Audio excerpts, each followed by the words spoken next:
நான் ரொம்ப நாளா எதிர்பார்த்துக்கிட்டு இருந்த ஒரு படம்னா அது இந்த தங்கலான் படம் தான். சாவுக்கு துணிஞ்சவனுக்கு மட்டும்தான் இங்க வாழ்க்கை.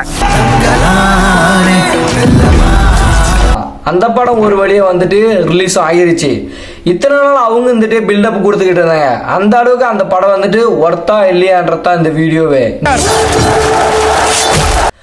ரஞ்சித் அவருடைய இத்தனை காலத்துக்கு அப்புறமேட்டு இந்த படத்தை இயக்கி அவர் வந்துட்டு இந்த படத்துல வந்துட்டு எனக்கு என்ன சம்பவம் செஞ்சாருன்றதான் இந்த வீடியோ ஃபுல்லாவே பார்க்க போறோம்.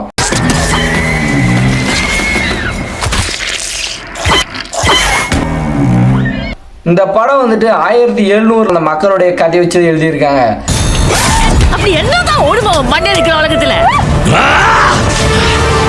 அந்த காலத்துல பாத்தீங்கன்னா மிராசு இல்ல பண்ணையக்காரன்ற மாதிரி படுத்துறவங்க இருக்காங்க. அவங்க வந்துட்டு இந்த மாதிரி ஒரு கிராமத்தை சேர்ந்தவங்க மக்களுடைய நிலத்தை எல்லாத்தையும் வந்துட்டு அவங்களே புடுங்கி வச்சுக்கிட்டு அவங்க நிலத்துல இவங்களை வந்துட்டு கூலிக்காக வந்துட்டு வேலை செய்ய வைக்குவாங்க. விளையிற நிலத்தையும் எடுத்துக்குவாங்க. நிலமும் அவங்களுக்கு தான், விளைச்சலும் அவங்களுக்கு தான்.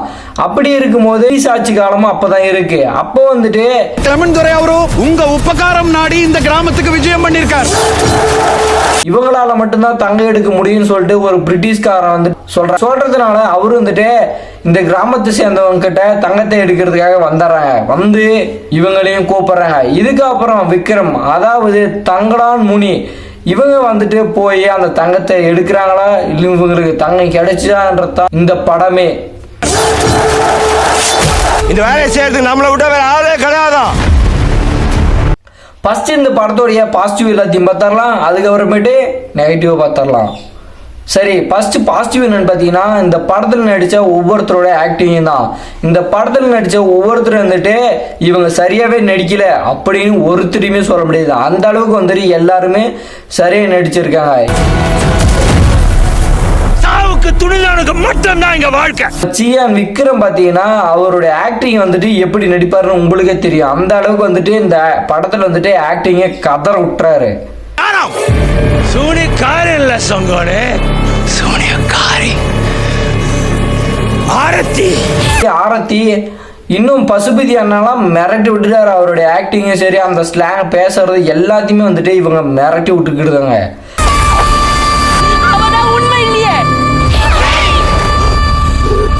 இதுக்கப்புறம் ஒரு வீடியோ பார்க்கணும்னா நமக்கு வந்துட்டு வீடியோ மட்டும் பார்க்க மாட்டாங்க, அது பேக்ரவுண்டில் வர்ற மியூசிக்கும் பார்ப்பாங்க. அந்த அளவுக்கு வந்துட்டு மியூசிக்கும் படத்தில் வந்துட்டு ரொம்பவே முக்கியம். அதனால் வந்து மியூசிக் டைரக்டர் யாருன்னு பார்த்தீங்கன்னா நம்ம ஜிவி பிரகாஷ் அண்ணன்.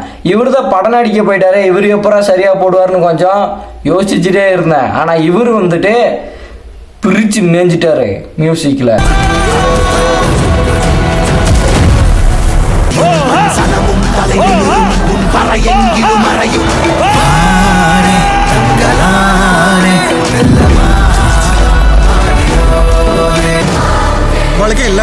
ஒருவேளை இவர் வந்துட்டு ரஞ்சித் எதிர்பார்த்ததை விட அதிகமாகவே இவரும் மியூசிக்கில் வந்துட்டு ஒவ்வொரு இடத்துலையும் பிஜிஎம்லையும் சரி மியூசிக்லையும் சரி ஒவ்வொரு பாட்டையும் இவர் ரசித்து டைரக்ட் பண்ணதுனால என்னவோ தெரியல, இந்த பாட்டும் வந்துட்டு இந்த படத்துக்கு ஒரு பெரிய தூணாவே வந்துருச்சு.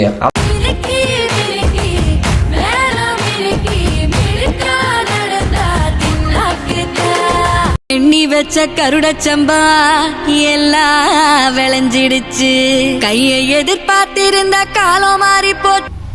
இந்த படத்துல தேர்ட் பாசிட்டிவ் பாயிண்ட் என்னன்னு பாத்தீங்கன்னா ஆர்டிஸ்டிக் ஒர்க். ஒரு படத்துல ஆர்டிஸ்டிக் ஒர்க் எவ்வளவு முக்கியன்றது இந்த படம் வந்து ஒரு எக்ஸாம்பிளாவே இருக்கும்.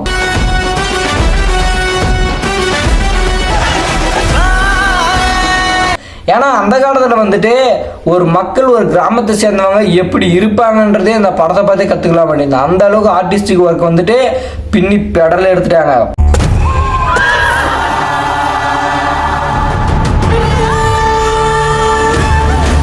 பார்க்கும்போது அந்த ஆர்டிஸ்டிக் ஒர்க் வந்துட்டு ரொம்பவே ஃபீல் ஆகுது.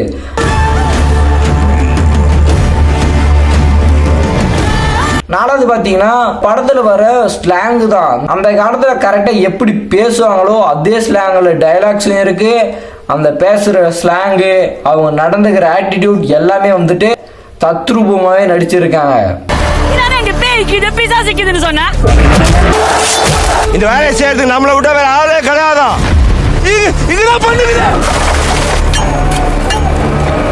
இடத்துல ஒரு டிஸ்க்ளைமர் சொல்றாங்க. என்னன்னு பார்த்தீங்கன்னா இந்த ஆரத்தி கத்துவா பார்த்தீங்களா, அந்த இடத்துல மட்டும் நீங்கள் காதை கொஞ்சம் லைட்டாக மூடி வச்சுக்கோங்க. அவங்க கத்துற சவுண்ட் என்னவோ தெரியல, காதை கிழிக்கிற மாதிரியே இருக்கு. இல்லை தியேட்டரில் அப்படி பால்ட்டான்னு எனக்கு புரியலை. ஆரத்தி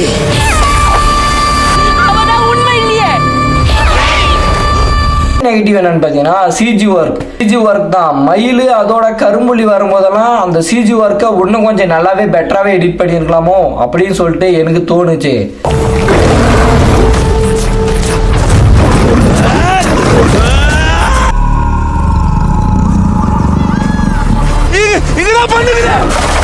இதுக்கப்புறம் நெக்ஸ்ட் பாயிண்ட் என்ன பார்த்தீங்கன்னா, நடுவில் பார்த்தீங்கன்னா பிஜிஎம் நல்லாவே இருக்கு. அப்படி ஓடிக்கிட்டு இருக்கும் திடீர்னு பார்த்தா சவுண்ட் வந்துட்டு அதிகமாக வச்ச மாதிரியே எனக்கு ஃபீல் ஆகுது.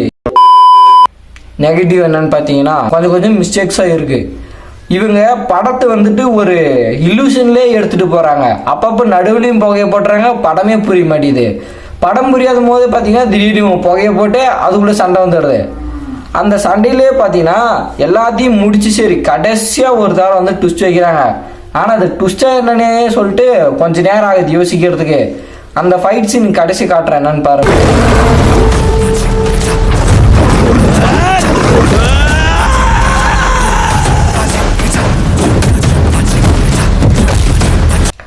இவரே வந்துட்டு ஆரத்தி அடிப்பாராம். திடீர்னு பார்த்தா கடைசி வந்துட்டு வெள்ளைக்காரன் அடிக்க ஆரம்பிச்சிடறாரு ஆரத்தி காப்பாத்துறதுக்கு.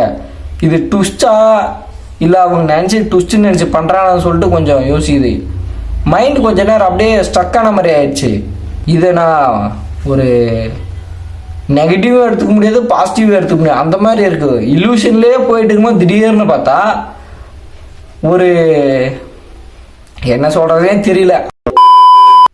ட்விஸ்டை ரிவீல் பண்ணுறதால கூட மிஸ்டேக் இருக்க மாதிரி ஒரு ஃபீலு. ஆனால் மிஸ்டேக்னாவே சொல்ல முடியல, அந்த அளவுக்கு இருக்குது.